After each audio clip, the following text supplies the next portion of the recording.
Pass on to our third and final conference presented by Manu. So I'll let him install and he's going to talk to you about his subject. Okay? Please introduce yourself.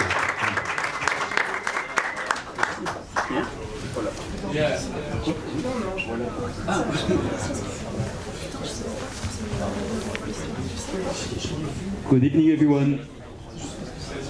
So, I'm happy to be here to have the chance to speak about my research to you. It's a real pleasure. Oh, thank you. And also, I'm happy that Emily spoke about Cheops in that way, because I will not speak about the same stuff exactly, but I will use many of the things that she mentioned. So, exoplanets. We hear a lot of things about them, right? At the moment, especially with two of the three Physics Nobel Prize of this year, Michel Mayor and Didier Queloz, which, by the way, are from Geneva Observatory. So the study of these faraway, unknown worlds, the exoplanets, has for aim, we aim with this study, we aim at answering some of the fundamental questions, like where do we come from, or are we alone in the universe? I will present you today a work that's a tool, actually. I will present you a tool that aims at answering partly some of these answers. This tool that astronomers use is dynamics.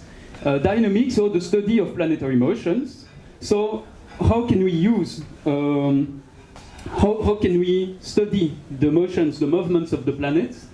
Because the understanding of planetary motions is at the basis of understanding why a planetary system that you would detect is there, why it exists, why it survived the entire lifetime of the system.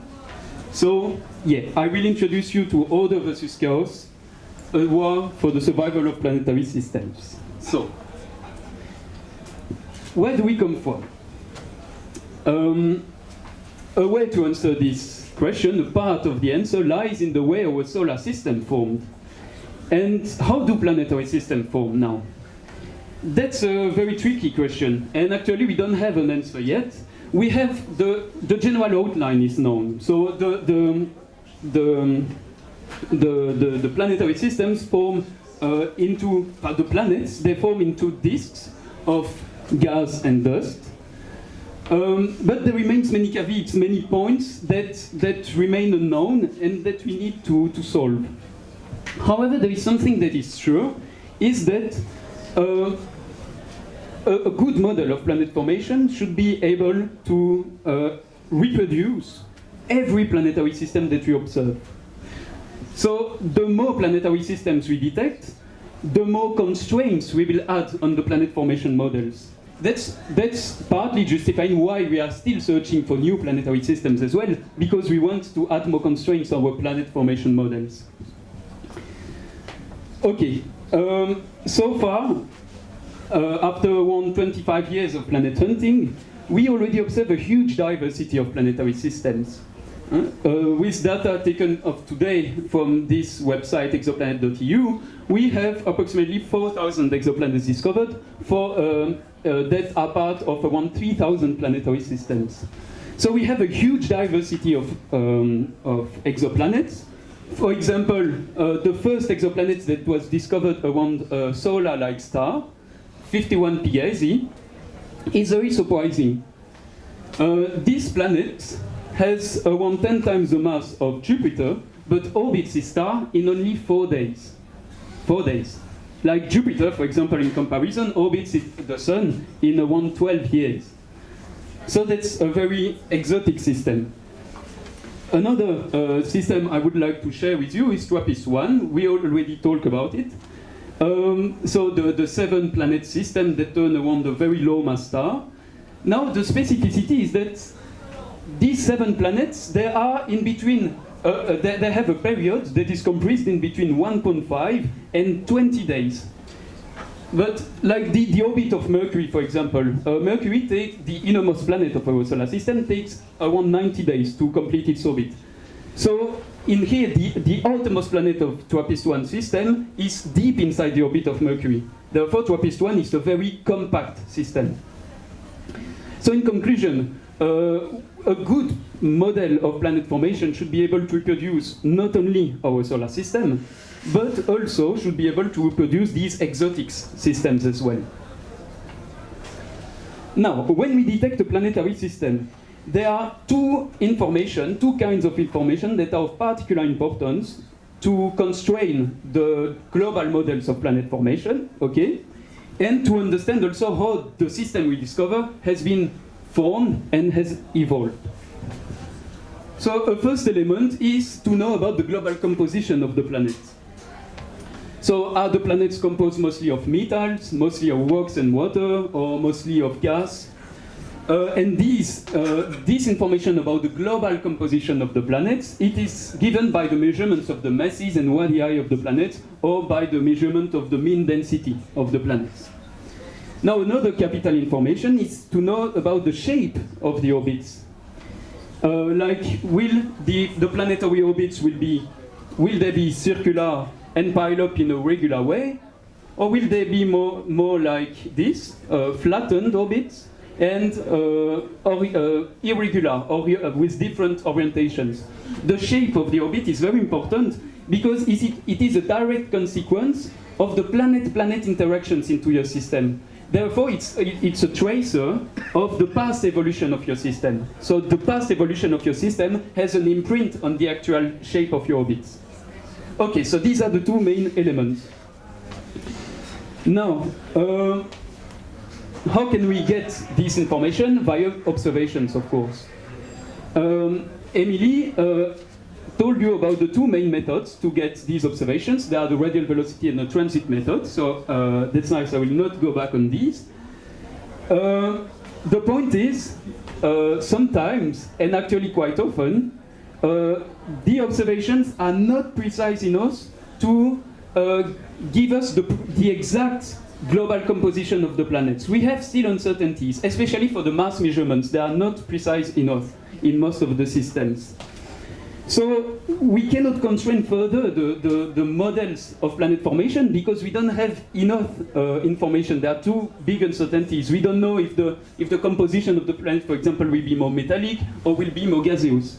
Well, it's an extreme example, but yeah.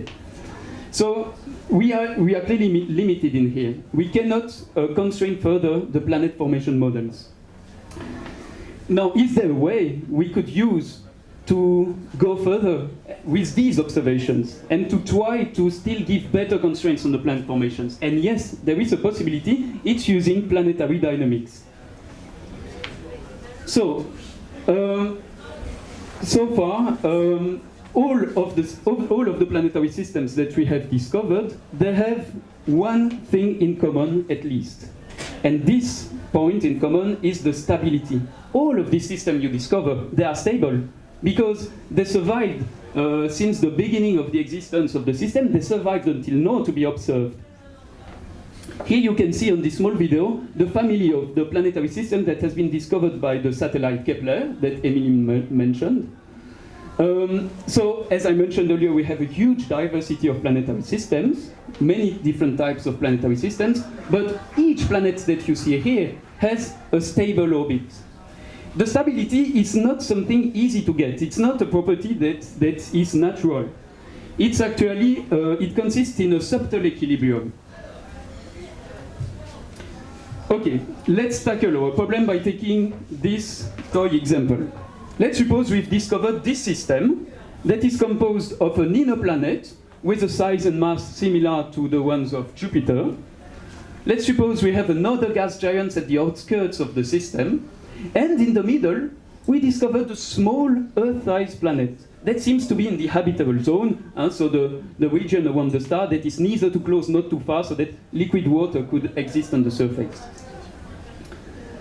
So, we are quite confident about our detection, okay? So we are sure that the system is there, the observations are clear about this. So therefore we know that the system survived till, we know that it exists still several billions of years since the beginning of the existence of the system. So it is dynamically stable. But as this planet there is very small, the signal in the observations is very shallow. So we have very large uncertainties on the parameters like the masses of the planet. So in a nutshell, we don't know if our planet is composed mostly of metals or composed mostly of water. Water is, no, let's say composed mostly of rocks and maybe water.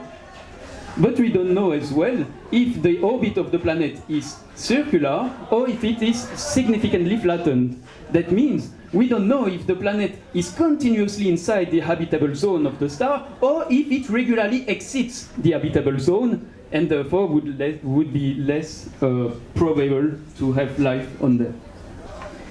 So, okay, that's the uncertainties we have. So let's study the orbital stability of each of these configurations in order to maybe we will see that some of these configurations are dynamically unstable, but as we know that our real system is stable, it would mean that the configurations that are unstable are unlikely to represent the observations. Why? Because we know that our system is stable, so if we see that, for example, this configuration is unstable, it means that it's unlikely to represent the real system that we observe. But how can we estimate orbital stability? That's not an easy task to do, not at all. So I will be clear since at the beginning. Let's define clearly what we are speaking about. So orbital stability, or I will put it in the other way. How do we define orbital instability? Alors, I will give a definition. It's up to you to accept it or not. With my definition, I will say that a system is unstable if it suffers one of these dramatic events, either a collision between a planet and a star, a collision between two planets, or an escape of one of the planets. Now, we know that, okay, so this is my definition of of orbital instability. And the point is that, as I mentioned, orbital stability is a very difficult thing to estimate because these dramatic events, they can happen after several hundreds of millions of years. So they are not particularly easy to detect, these events.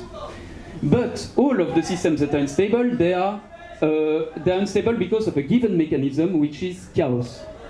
So what is chaos? Chaos is a strange property that we find in some planetary systems. So chaoticity has two main properties, I would say. The first one is that we observe a very high sensitivity to the initial conditions. That means that if you change a tiny bit the position of your planet, or of one of the planets of your system, then the future evolution of the whole system might be totally different, okay? So a consequence of this high sensitivity to initial conditions is the unpredictability. We cannot predict exactly what the future evolution of your system is. And it seems weird, because the equations that govern the evolution of the planet motions, they are well defined. These are the Newton's equations. And these equations, they are deterministic. That means that if I take a system, these equations should give me the exact future evolution of the system. But this is true only if we know exactly the initial conditions. Why? So if there is no uncertainty at all on the initial positions and initial velocities of our bodies, of our planets. In practice, this is not true. We have always uncertainties in our initial positions or velocities. And therefore, for chaotic systems, we cannot predict exactly what the future evolution of the system is. A second characteristic of chaos is the change of behavior that we observe over time. Here you see a schematic of a planetary system, and I suppose, for example, that the inner orbit of the orbit of the inner planet will originally vary between two given periods, so vary in a given area of the system. Now, okay, it is stable and it varies like this regularly, but then at some point, suddenly, we will observe a change of behavior. The planet will suddenly vary into this bigger, dark red area. But in this new area, we see that we can have close encounters with the outer planet. Therefore, these will ultimately lead to collisions or to escape of the planet. So this change of behavior that is typical from chaotic systems induces an unstable behavior. So chaos is most often leads most often to unstable systems. To help you understand a bit what I'm speaking about, here I show a plot of the evolution of the eccentricities in a two-planet system. So the eccentricity, what is it? It's a parameter that describes the shape of the orbit by its level of flattening. So an eccentricity of 0 would correspond to a circular orbit, while an eccentricity of nearly 1 would correspond to a very flattened orbit. And the orange dots represent the evolution of the eccentricity of the outer planet, while the blue dots are cited to the inner planet. So we see that at the beginning of the simulation, of the numerical simulation, but the eccentricities vary, but in a regular way, okay? So it seems stable. But then suddenly, after around 250,000 years, the system starts to be completely random and to act in an irregular way. So this is chaos. The true nature of the planetary system here is revealed, is chaotic. Chaotic systems, this chaos behavior can happen after a very long time. But in most of the systems, the instability follows afterwards, after a given time that cannot be predicted. But in most of the system, chaos equals instability. So, okay, that's good. Let's go back to a toy example. We look at the stability of each of our systems. Actually, using numerical methods, we look at the motions of the planets in each of these configurations in order to search for chaos. And the results of our numerical simulations show that actually 3 of the 4 possibilities are chaotic. So they are unstable. But we know that the system we detected is stable. So these 3 configurations are very unlikely to represent the observations. And in the end, only the system with a circular orbit and a planet of composition of rocks and maybe water, only this possibility remains. Therefore, using dynamics, we could constrain better the measurements of composition of the planets or of the shape of the orbits. I insist that it's a toy example here. In practice, we have much more possible configurations, and there is not a single one that will remain stable. But even if we don't cancel any ambiguity, we can at least refine our measurements and therefore add stronger constraints on the planet formation models. So to end up, so we have our system here that is the one remaining, and it happens that it's then an Earth-sized planet that lies continuously in the habitable zone of its star. Therefore, it's a very interesting system, and we should follow it up with better facilities, such as the James Webb Space Telescope, the extremely large telescope, or again the Swiss satellite Cheops.